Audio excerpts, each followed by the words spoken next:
hoop dat en ek glo dat dit wat ek het om vanaand vir julle te bring ook sal bydra tot wat die Here alreeds besig is om te doen in ons harte. Pinkster 2026. Dit het begin amptelik vandag, ons reeks, maar ons het so preview gehad verlede week, waar pastoor Wayne gedeel het hier, en ek ook daar by Sentraal. Daar is al 'n paar goed gesê rondom Pinkster en die werking van die Heilige Gees, en ek wil net al die kampusse op spoed bring, want ek weet ons almal sit nie noodwendig in mekaar se kerke op 'n Sondag nie. En die preek wat hier gegee word op 'n Sondagoggend en wat by die ander kampus gegee word, is nie dieselfde nie, maar al hierdie dinge dra by tot ons Pinkster tema. Ek weet ook, almal is nie noodwendig gesubscribe op YouTube nie, en dat jy nie noodwendig die ander kampus se preek kyk nie, maar ek weet van julle doen wel. So, ek wil net so 'n vinnige overview gee van wat al reeds gesê is rondom Pinkster, en dan gaan ek by my tema kom. So ek gaan dit vinnig doen, en ek gaan vir julle daardeur bewys dat ek geluister het wat die pastore gesê het. Okay. Verlede week het pastoor Wayne hier by die oggenddiens gepraat oor die heiligmakende werk van die Heilige Gees, nê? En hoe die Heilige Gees 'n rol speel in redding, maar ook hoe die Heilige Gees 'n rol speel in die heiligmaking wat plaasvind in 'n mens se lewe, en dat jy nie verlore gaan nie. Dat hy vir jou rigting gee en jou lei en jou help. Daar by Sentraal het ek gesels oor die koninkryk van God, wat nie bestaan in spys en drank nie, maar in geregtigheid en vrede en blydskap in die Heilige Gees. Amen. Die lewe gaan daaroor dat ons daardie geregtigheid beleef, daardie vrede beleef en die vreugde wat die Here gee. Het gaan nie oor wat ons doen nie, maar dit gaan oor met wie ons in verhouding staan, naamlik die Heilige Gees. Vanoggend het pastoor Marius gesels hierso oor 'n lewe van impak. Ek dink nie hy is al op YouTube nie. Nog nie. Okay, so ek het hom nog nie gekyk nie, maar ek het so 'n idee gekry waaroor dit gaan. Die Heilige Gees wat uitgestort is op aarde en hoe dit 'n groot impak gemaak het in die mensdom, maar ook hoe die Heilige Gees 'n impak maak in ons lewe en hoe die Heilige Gees ons gebruik om 'n impak te maak in ander mense se lewe. Het ek dit reg, pastoor? Halleluja, prys die Here. En dan pastoor Dani vanoggend by Ooskampus wat gesels het oor die simbool van die Heilige Gees van wind en hoe die Heilige Gees waai en hoe daar verandering en vernuwing in mense se lewe kom. En hoe die Heilige Gees, toe die Heilige Gees uitgestort is, daar hierdie wind betrokke was en daar hierdie kragtige gebeurtenis was en mense se lewens is geïmpakteer en verander deur die werking van die Heilige Gees. Pragtige boodskappe, pastore, wonderlike dinge, is mooi goed. Vanoggend het ek gepraat by Sentraal oor die Parakletos, een van die beskrywings van die Heilige Gees. Die Heilige Gees wat ons vertrooster is, die Heilige Gees wat ons helper is, die een wat ingeroep word om ons te kom help op ons lewenspad op aarde. Mooi beskrywing van die Heilige Gees. Nou ek wil vanaand aangaan met ons Pinksterreeks en ek wil ook my bydra lewer tot die onderwerpe en tot die gesprek rondom die Heilige Gees en ek wil vanaand spesifiek met julle praat oor 3 terme rondom die werking van die Heilige Gees. Dit is nommer 1, die inwoning van die Heilige Gees, nommer 2, die vervulling met die Heilige Gees en nommer 3, die doping met die Heilige Gees. Ek is seker julle almal het al in julle lewens daardie terme gehoor. Ten minste 1 keer, doping met die Heilige Gees, vervulling met die Heilige Gees, die Heilige Gees wat in my kom woon. Wat beteken hierdie goed? Hoe gebeur dit? Wanneer gebeur dit? Hoe weet ek, dit het met my gebeur? Is dit vir almal? Is dit net vir sekeres? Hoe werk hierdie dinge? Dit is goed om aandag aan dit te gee en dit reg te verstaan, want ongelukkig weens verwarring het sommige mense weggebly van daai temas af. En tog is dit iets wat regtig kosbare waarde het vir alle gelowiges. So ek wil op daardie 3 dinge fokus. Die van julle wat my boekie gekoop het, baie dankie daarvoor. Dis nou hoofstuk 4 in die boek. OK, dis basies waaroor daardie hoofstuk gaan. So dit is bietjie van, ek moet nou 'n spoiler alert uitsit en sê, ek gaan dalk nou goed sê wat jy nog nie gelees het nie, maar werk maar nog steeds deur daardie hoofstuk, want ek gaan nou nie elke liewe ding sê wat binne in daardie hoofstuk staan nie.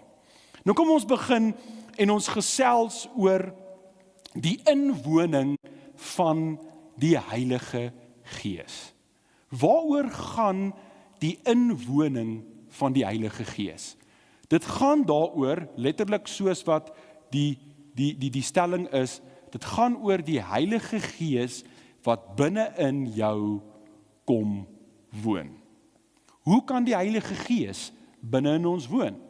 Wat maak ons goed genoeg om daar te wees vir die Heilige Gees om in ons te woon?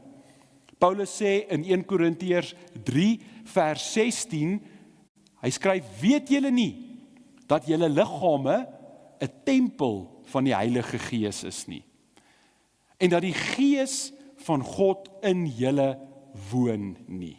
Is dit nie kosbaar nie? God het my en jou so gemaak dat ons tempels kan wees van die Heilige Gees. Nou ek weet nie van julle nie, maar hierdie is 'n baie mooi tempel, né?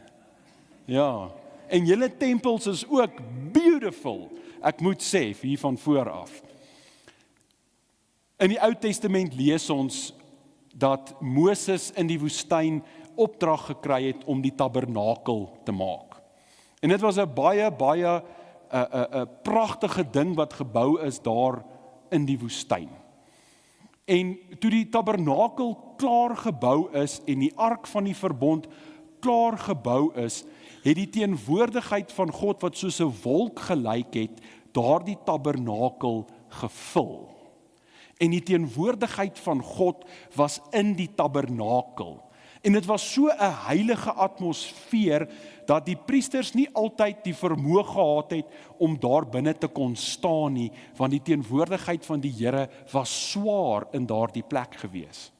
As ons verder lees, en ons lees oor Salomo se lewe, dan sien ons, omdat Salomo nie bloed op sy hande gehad het nie, het God vir hom die opdrag gegee om die tempel te bou. En toe die tempel voltooi is, het die teenwoordigheid van God die tempel gevul. Is mooi, né? Hierdie plek waar God woon. En toe, soos wat tyd aangegaan het, het die profete gesê, en Jesus ook, dat God nie meer in mensgemaakte geboue gaan bly nie. God gaan nou woning maak by die mens. God woon vandag nie meer in geboue nie. Ek is jammer om dit vir julle te sê, hierdie is 'n baie pragtige gebou, maar dit is nie die huis van God nie. Kan ons 'n amen, net so 'n klein amentjie kry? Ek weet ons sê partykeer, môre broers, susters, welkom in die huis van die Here. Dit is nie die huis van die Here nie. Dis 'n gebou van samekoms. Wie's die, wat's die gebou van die Here? Ek en jy. Ons is die gebou van die Here. Ons is 'n tempel van die Heilige Gees. As hierdie die gebou van God is, beteken dit dat God nie buite hierdie gebou kan wees nie. So as ek en jy dan uit hierdie gebou uit beweeg, dan bly God hier en ons beweeg uit sonder hom. Nee, ons is draers van die goddelikheid. Amen. Hoe wonderlik. So daar waar ek en jy beweeg, is God saam met ons. En kan ons vanuit onsself, wanneer ons luister na die Heilige Gees, iets van God oopbreek en deel aan ander mense, omdat ons dit dra, want die Heilige Gees lewe binne in ons. Petrus skryf in sy sendbriewe, julle is 'n heilige priesterdom. Julle is heilige boustene wat saamgevoeg is om 'n heilige gebou te vorm waar binne God woon deur sy Gees. Dit is die kerk. Ek en jy is boustene van daai gebou. Ons is draers van God se Gees. Wonderlik. Jy mag nie weer vir jouself in die spieël kyk en jouself afkraak nie. Want jy is 'n draer. As kind van God is jy 'n draer van iets goddeliks. Jy is gevul met iets wonderlik wat jy kan deel met ander mense. Die lig van God skyn binne in jou, moet dit nie onder 'n emmer sit nie. Amen. Wanneer woon die Gees in jou? Wanneer kom woon die Heilige Gees in jou? Gebeur dit wanneer jy gebore word? Ek meen, almal het tog die asem van God nodig, die lewegewende Gees van God nodig om te kan leef, né? Ons spot baie keer en sê as iets doodgaan of as 'n kar nie meer wil werk nie, dan sê ons hy het die Gees gegee, né? En ons lees in die skepping toe God vir Adam gemaak het uit die klei van die aarde, het hy hom eintlik gesoen. Hy het sy asem in hom ingeblaas en hy het 'n lewende siel geword.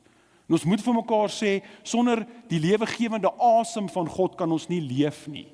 Dit maak ons lewendig, dit maak dat ons kan leef. En wanneer ons die dag doodgaan, dan blaas ons daai asem uit en dit gaan terug na God toe. Beteken dit dat ons van geboorte af gevul is met die Heilige Gees? Ek dink nie ons kan dit sê nie. Want Paulus sê vir ons in 1 Korintiërs 12 vers 3, dat niemand kan sonder dat die Heilige Gees dit vir hom openbaar, verklaar dat Jesus is Here nie. Ek weet nie of julle daai vers al gelees het nie. 1 Korintiërs 12 vers 3. Niemand kan onder die inspirasie van die Heilige Gees sê Christus is 'n vervloeking nie, en niemand kan sonder die inspirasie van die Heilige Gees sê Jesus is Here nie. So die ateïs kan dit nie sê nie. Die ateïs sê dit nie, inteendeel die ateïs ontken God se bestaan. Het hy die Gees van God in hom? Hy is definitief nie 'n tempel van die Heilige Gees nie. Het hy God se lewensasem in hom? Ja, dis God se genade. God het vir hom die geskenk van lewe gegee, en hy moet daardie geskenk van lewe gebruik tot God se eer, soos ek en jy dit doen. Amen. So wanneer kom woon die Gees van die Here in jou? Die Gees van die Here kom woon in jou by wedergeboorte. Die Gees van die Here kom woon in jou by wedergeboorte. So hoe weet jy het die Gees binne in jou, wanneer jy kan sê, ek is 'n wedergebore kind van God. Want jy kan nie wedergebore word sonder die Heilige Gees nie. Luister wat sê Jesus in Johannes hoofstuk 3, vanaf vers 3, toe hy praat met Nikodemus.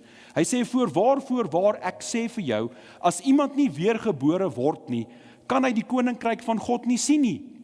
Nikodemus sê vir hom, hoe kan 'n mens as hy oud is, gebore word? Hy kan tog nie 'n tweede keer in die skoot van sy moeder ingaan en gebore word nie. Jesus antwoord en sê, voorwaar, ek sê vir jou, as iemand nie gebore word uit water en gees nie, kan hy in die koninkryk van God nie ingaan nie. Wat uit die vlees gebore is vlees, en wat uit die gees gebore is gees. Jou lewe verander by wedergeboorte, want die Heilige Gees kom woon in jou. Die profeet Esegiel beskryf dit baie mooi in Esegiel 36, waar hy praat van 'n mens se hart, wat hart is soos 'n klip. En daai klipharde hart kan nie die Here dien nie, hy het nie die vermoë om die Here te dien nie. Maar dan kom die Here en hy sê, ek sal daai klipharde hart vat, en ek sal hom draai. Ek sal hom vlees maak, ek sal hom sag maak, en ek sal my gees in daai hart instort, en my wet op die hart skryf, sodat julle my kan behaag. Is julle met my? Dis al hoe ons dit kan doen. Dis al hoe ons die Here kan behaag, is as ons leef deur die Gees. En as die Gees in ons hart is. En die Gees kan nie in ons hart inkom as ons klipharde harte het nie. En net die Here kan 'n klipharde hart sag maak. Daarom is wedergeboorte 'n wonderwerk. Amen. Daarom juig die engele as iemand tot bekering kom, want dit is 'n wonderwerk deur God, 'n hart wat gerig is teen Jesus draai en wil Jesus dien. Dink aan Paulus. Paulus is letterlik op pad om Christene te gaan doodmaak op die Damaskuspad. En hy ontmoet vir Jesus en hy verander en hy word 'n apostel van Jesus.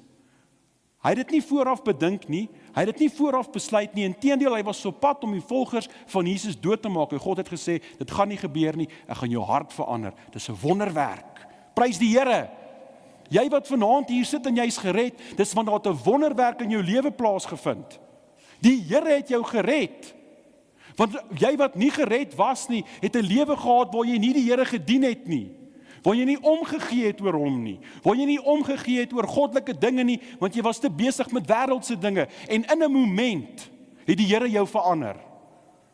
Of is dit net ek? Prys die Here. Dis 'n wonderwerk. Dis 'n werk wat God doen deur sy Gees in ons harte. Dit is 'n teken dat jy wedergebore is. Jou lewe het verander, jy het getransformeer, jy lyk anders, jy doen anders, jy praat anders, jy begeer om die Here te dien. Halleluja. Sal enige persoon hier wat 'n tempel is van die Heilige Gees. Amen. Ek hoop dat as jy hier sit en jy is nog nie 'n tempel nie, dat jy dit sal begeer. Dat jy jou tot die Here sal bekeer, want hy wil in jou woon en hy wil jou seën met sy teenwoordigheid. Amen. Ons gaan aan na die volgende ene toe. Die vervulling met die Heilige Gees. Ek is seker julle het daardie term ook al gehoor. Vervulling met die Heilige Gees. Ons lees in Handelinge hoe die Heilige Gees uitgestort is. So lees daarvan in Handelinge 2, Handelinge 4, Handelinge 13, daar's 'n paar keer waar ons lees oor die uitstorting van die Heilige Gees en hoe die mense met die Heilige Gees vervul is. Dit is baie interessant, wanneer jy gaan lees daaroor in Handelinge, dan gaan jy sien dat dit baie maal dieselfde groep mense was wat vervul is met die Heilige Gees. Dit was nie net 'n eenmalige gebeurtenis nie, dit is iets wat ook herhaaldelik plaasgevind het in die disippels en die apostels se lewens. Jy sal ook opmerk dat daar dinge was wat saam met die vervulling gepaard gegaan het. In sommige gevalle toe hulle vervul was met die Heilige Gees, het hulle in ander tale gepraat. Daardie tale, mense wat dit kon verstaan, het gehoor die groothede van God wat verkondig word deur mense in daai taal, maar die spreker self het nie geweet wat hy sê nie. Wonderlike gebeurtenis wat daar plaasgevind het. Sommige van die mense het so bietjie gespot en gesê, hulle is dronk. Dit is vroegoggend, maar hulle klink soos iemand wat dronk is. In 'n ander hoofstuk lees jy, dat toe hulle vervul is met die Heilige Gees, is hulle ook vervul met groot vreugde. Groot vreugde. Hulle was sommer uitspattig van vreugde, dat 'n groot goddelike blydskap oor hulle gekom wat hulle nie kon wegsteek nie. Ek dink so aan daai Sondagskoolliedjie, dit borrel in my, want ek is so bly. Nee, hulle het geborrel van vreugde, hulle het geborrel van opgewondenheid oor die Here toe hulle vervul is met die Heilige Gees. En dan in die ander gedeelte lees jy, toe hulle vervul is met die Heilige Gees, is hulle ook gevul met groot vrymoedigheid. Vrymoedigheid om wat te doen? Vrymoedigheid om uit te gaan en mense te gaan vertel van die Here Jesus. Hulle het groot vrymoedigheid gehad om te gaan sê hoe Jesus uit die dood uit opgestaan het en dat daar geen ander naam is waardeur 'n mens gered kan word nie, behalwe die naam van Jesus.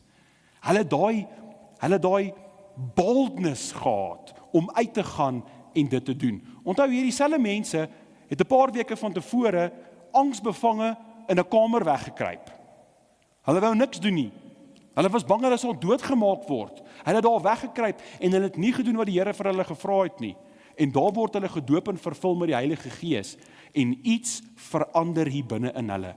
En hulle sê, ons kan nie meer stil bly nie. Ons kan nie hierdie vir onsself hou nie. Ons sal uitgaan en ons sal dit gaan deel. Maak nie saak watter teenkanting ons kry nie. En ons weet van hulle is doodgemaak, né? Vir wat hulle ingeglo het. Daar was 'n groot vrymoedigheid gewees. Paulus skryf ook oor die vervulling met die Heilige Gees. En ek wil dit graag vir ons lees in Efesiërs hoofstuk 5. Ek lees vir ons vanaf vers 15. Paulus sê, pas dan op dat julle nougeset wandel.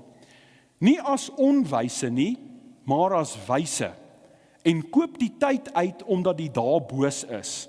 Daarom moet julle nie onverstandig wees nie, maar verstaan wat die wil van die Here is. En hier is die kern, hier is die wil van die Here. Vers 18.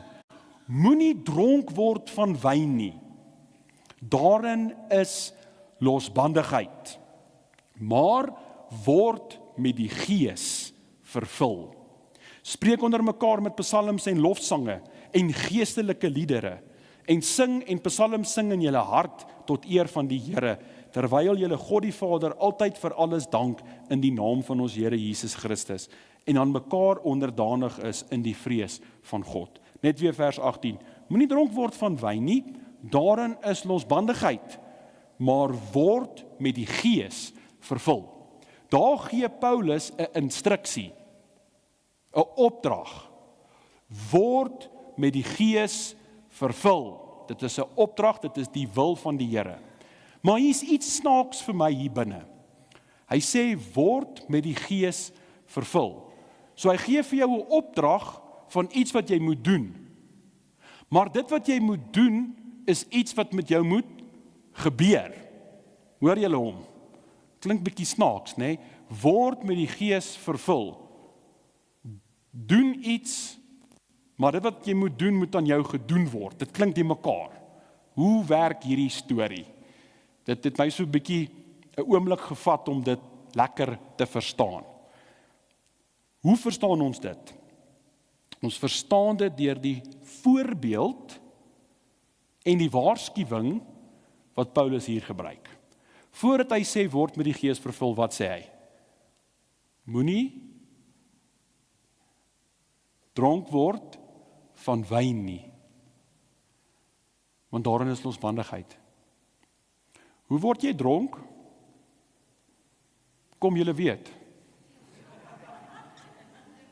Hoe word jy dronk?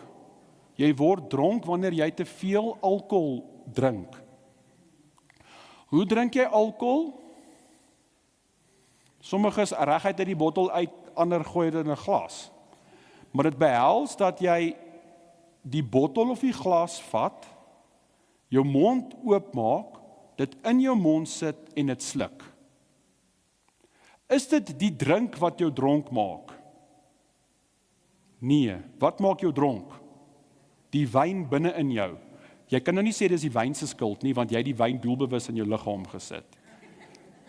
So die deelname van jou kant af is dat jy die wyn vat en dit drink. Dit wat jy met jou laat gebeur, is jy laat die wyn binne in jou dronk maak. Verstaan julle? Net so werk dit met die Heilige Gees. Jy stel jouself oop vir die Heilige Gees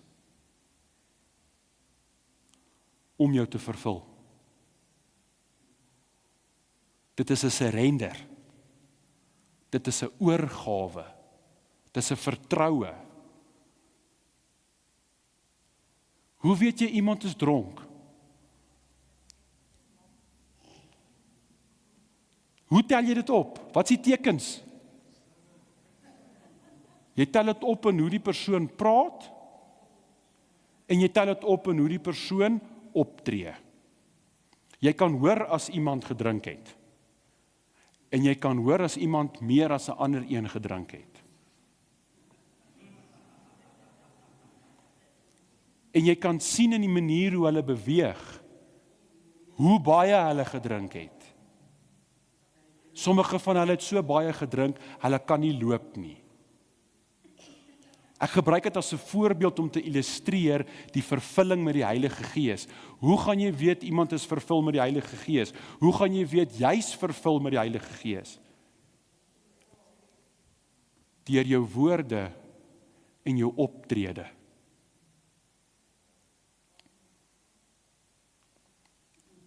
Wanneer ons praat van die vervulling met die Heilige Gees, gaan dit nie oor hoeveel jy van die Heilige Gees het nie. Ons moenie aan die Heilige Gees dink in terme van meetbare dinge nie. Of jy het die Heilige Gees of jy het nie die Heilige Gees nie.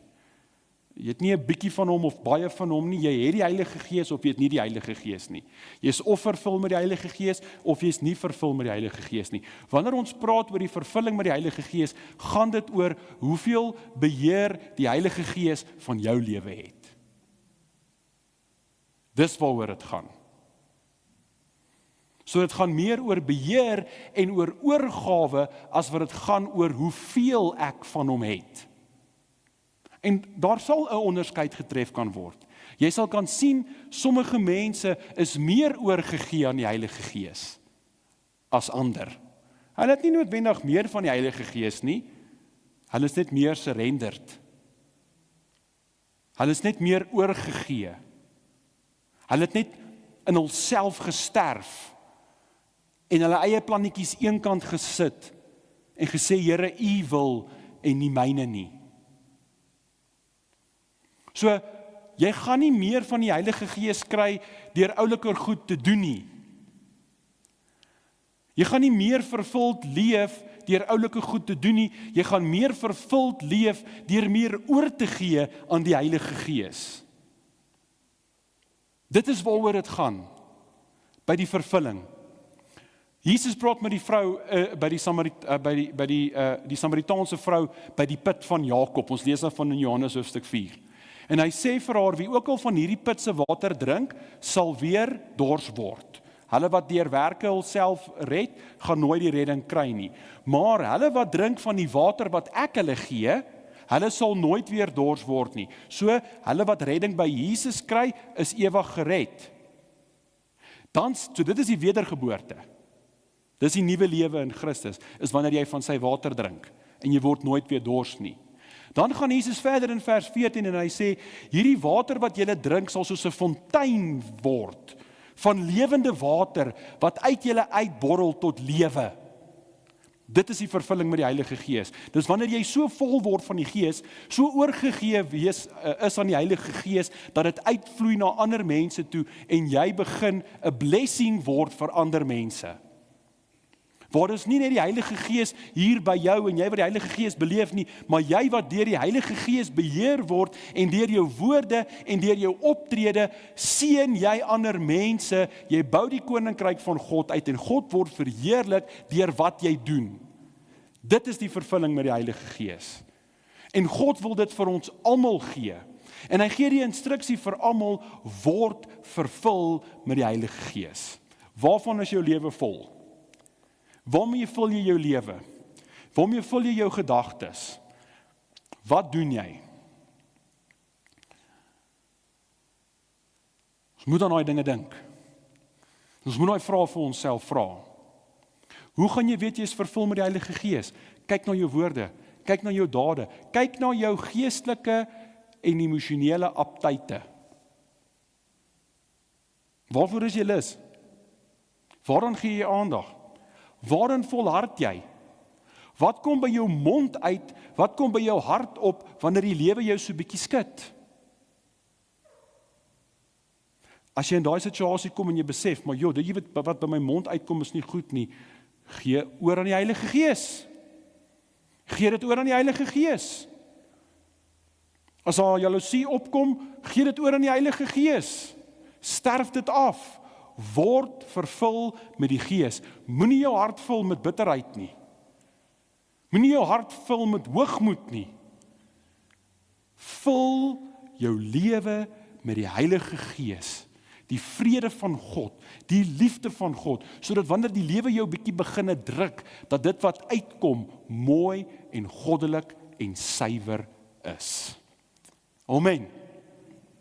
Ek gaan vandag na my einde toe, want ek sien is al 7 uur.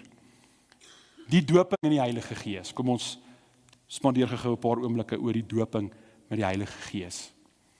Soms word die doping met die Heilige Gees en die vervulling met die Heilige Gees as wisselterme gebruik. Maar dit is nie een en dieselfde ding nie. Dis terme wat mekaar aanvul, maar dit is 2 verskillende dinge. By die vervulling met die Heilige Gees gaan dit oor hoeveel beheer die Heilige Gees oor my lewe het. En dit gaan oor surrender. Die doping met die Heilige Gees is wanneer die Here Jesus, want onthou, Jesus is die een wat ons doop met die Heilige Gees. Nie mense nie. Nie 'n pastoor of 'n broer of 'n suster nie. Dis die Here Jesus wat dit doen. Ja, hy kan mense gebruik as instrumente, maar Jesus is die ene wat ons doop met die Heilige Gees. Johannes sê baie mooi in Matteus hoofstuk 3, vers 11, wanneer hy praat van Jesus, Johannes die doper sê, ek doop julle wel met water, maar daar sal een kom wat groter is as ek mag nie aan sy skoenrieme raak nie. Hy, wat Jesus is, hy sal julle doop met die Heilige Gees en met vuur. So Jesus doop ons met die Heilige Gees. Wat beteken die woordjie doop? Griekse woord daar is baptizo. Beteken om te onderdompel.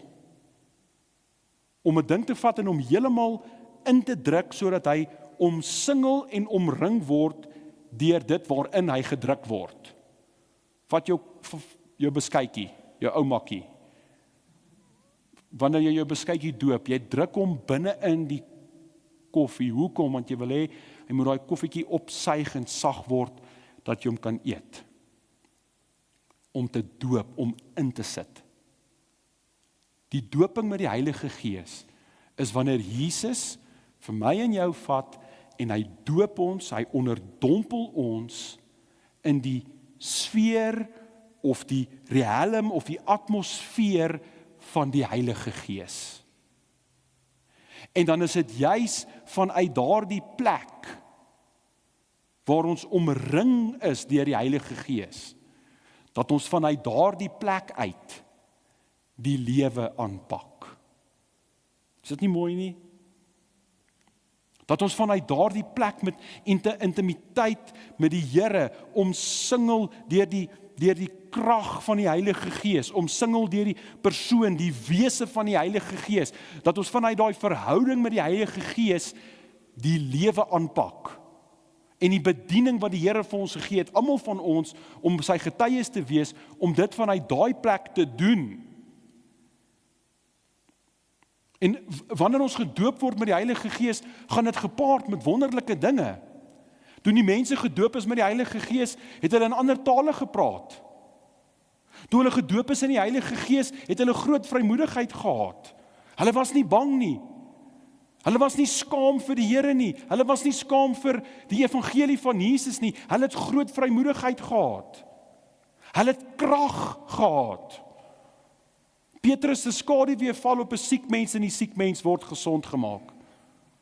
Hulle het geprofeteer, hulle het woorde van insig gekry, hulle drome en visioene gehad, en alles wat hulle gedoen het, het hulle gedoen tot stigting van God se koninkryk. Want jy sien, wanneer jy gedoop word in die sfeer of die riem van die Heilige Gees, dan ontvang jy goddelike krag, wat die Here vir jou gee, om te kan getuig. Nou wil ek vandag vir jou sê, as jy die begeerte het om die Here te dien, en jy voel jy het nie die krag nie, maar jy die begeerte, sal die Here vir jou die krag gee deur die Heilige Gees. Jy hoef nie bang te wees nie. Jy hoef nie te dink jy's 'n tweede klas gelowige, want jy kan nie in tale praat, of jy het nog nie geprofeteer, of jy's nie op die kerkraad nie.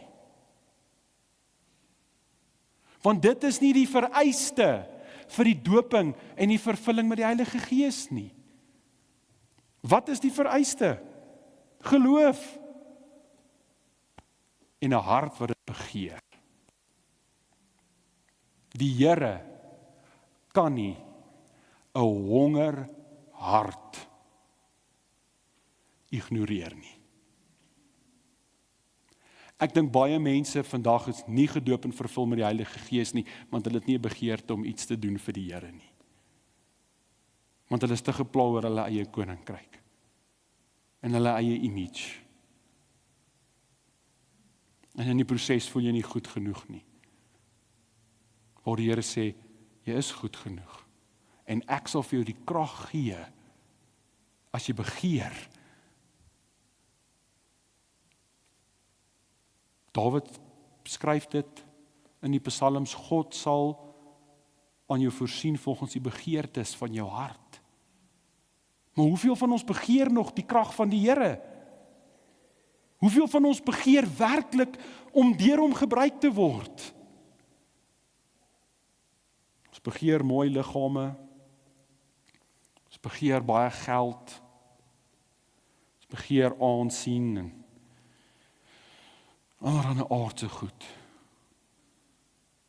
En die Here gee dit nie vir ons nie, vir sommiges doen hy. Maar dit is tweede klas. Ons moet begeer om die Here te dien.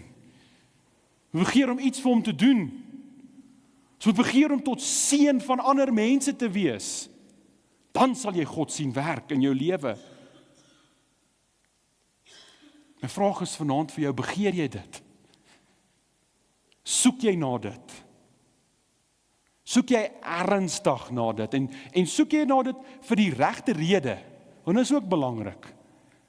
Dit help nie jy soek na dit om te kan staan voor ander en te kan sê, kyk hoe goed is ek nie. Kyk hoe baie van die Gees het ek nie. Die Here gaan nie dit sien nie. Maar as dit werklik vir jou daaroor gaan, dat Here, ek wil waarde toevoeg tot ander mense se lewens. Here, ek wil doen wat U vir my vra deur U woord, maar ek kan dit nie deur my eie krag doen nie. Vervul my asseblief, doop my asseblief met die Gees, gee vir my die krag om dit te doen. Dan sal die Here dit doen. Maar is dit die postuur van jou hart? Sommige van ons het koue harte. Sommige van ons harte het baie hard geword deur die jare as gevolg van pyn. Vanaand wil ek vir jou vra, is daai goed eenkant? Is daai goed eenkant? Vergeet daarvan. Dalk sit jy hier en jy weet jy het 'n harde hart. Jy begeer om iets vir die Here te doen, maar jy het soveel pyn en jy het soveel verwyd en jy voel so insecure en daar's al hierdie goed net en jou hart is nie op 'n lekker plek nie. Die Here kan jou hart verander, vanaand so. En hy wil, en hy sal, wanneer jy dit na hom toe bring. Dawid skryf in die Psalms, die Here kan nie 'n verslae gees weerstaan nie. Die Here kan nie 'n gebroke hart los nie. As jy vanaand die begeerte het om net 'n aanraking van die Heilige Gees te hê. As jy vanaand hier sit en jy sê vir my in jou gedagtes, Justin, ek wil die Here dien. Ek wil iets vir hom doen, ek weet nie waar om te begin nie. As jy 'n bereidwillige hart het, as jy 'n honger hart het, as jy 'n dienende hart het, en jy wil iets gaan doen vir die Here, en jy wil by daai deur uitstap, en jy wil nie dieselfde persoon wees nie, jy wil by daai deur uitstap, en jy wil meer vir mense beteken, en meer van die Here met mense deel, wil ek jou uitnooi om te reageer. Ek wil jou uitnooi om vorentoe te kom, en net jou hart oop te maak voor die Here. En in opregtheid vir hom te sê, Here, asseblief vervul my. Here, kom doop my met die Gees, kom bekragtig my, kom gebruik my, ek meld aan vir diens, ek wil deur U gebruik word. Dalk sit jy hier en jy het 'n identiteitsprobleem. Jy glo die leuns van die duiwel. Die Here wil dit verander. Kom gee dit vir hom.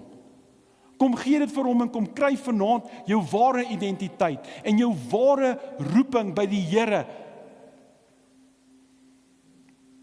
Hy's 'n goeie God. Jesus self, die Seun van God sê, watter aardse pa sal vir sy kinders 'n klip gee wanneer hulle vra vir 'n brood, of 'n slang wanneer hulle vra vir 'n vis? Hoeveel te meer sal julle hemelse Vader nie vir julle die Heilige Gees gee wanneer julle hom vra nie?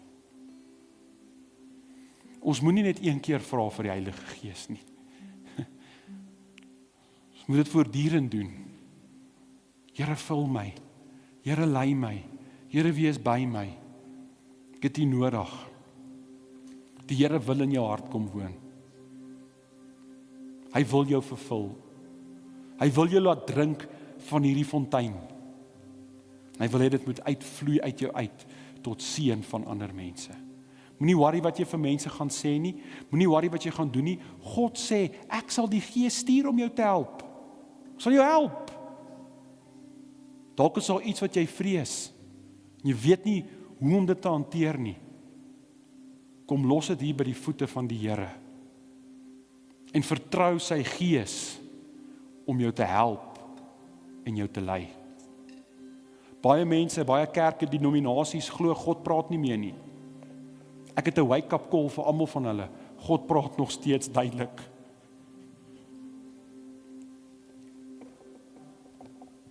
Deur sy woord en deur sy Gees.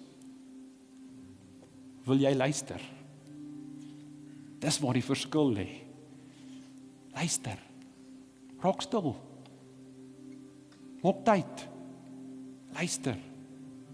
Die Here wil vir jou mooi dinge sê. Die Here wil jou lei, wil jou help, hy wil jou gebruik. Surrender. Surrender, word vervul, word gedoop en lewe 'n lewe van oorwinning. Amen. Ons gaan nou in 'n tyd van bediening ingaan. Pastore, ouderlinge, geroepe heiliges wat saam wil kom bid, asseblief wees spontaan, wees vry, daar's geen verpligting nie. Jy wat vanaand gebed nodig het, jy wat vanaand wil uitkom op hierdie uitnodiging, kom staan hier voor, die ligte gaan af wees, niemand gaan oor jou worry nie, behalwe hulle wat vir jou kom bid. Kom spandeer tyd met die Here. Kom reageer op dit wat die Here vanaand in jou hart gewerk het. Amen. Amen. Kom ons sluit die oë. Hemelvader, waar ons nou in 'n tyd van bediening ingaan. Here, bid ek dat U met mense sal kom ontmoet. Here, hulle wat hier sit en dalk huiwer, kom lei hulle deur die Gees. Kom wek in hulle daai geloof, Here, dat wanneer hulle reageer en daai tree nader gee aan U, dan sal U ook nader en U sal hulle seën. Heilige Gees, hierdie oomblik is U sin. En my gebed is dat U sal werk volgens U wil en dat U in elkeen van ons se hart sal doen dit wat U wil is. En ek dank U daarvoor in Jesus naam. Amen. Kom ons ontvang die seën van die Here. Die Here sal jou seën en jou behoed. Die Here sal sy aangesig oor jou laat skyn en jou genadig wees. Die Here sal sy aangesig oor jou verhef en aan jou vrede gee. In Jesus naam. Amen. Amen. Baie dankie. Mooi aand vir julle verder.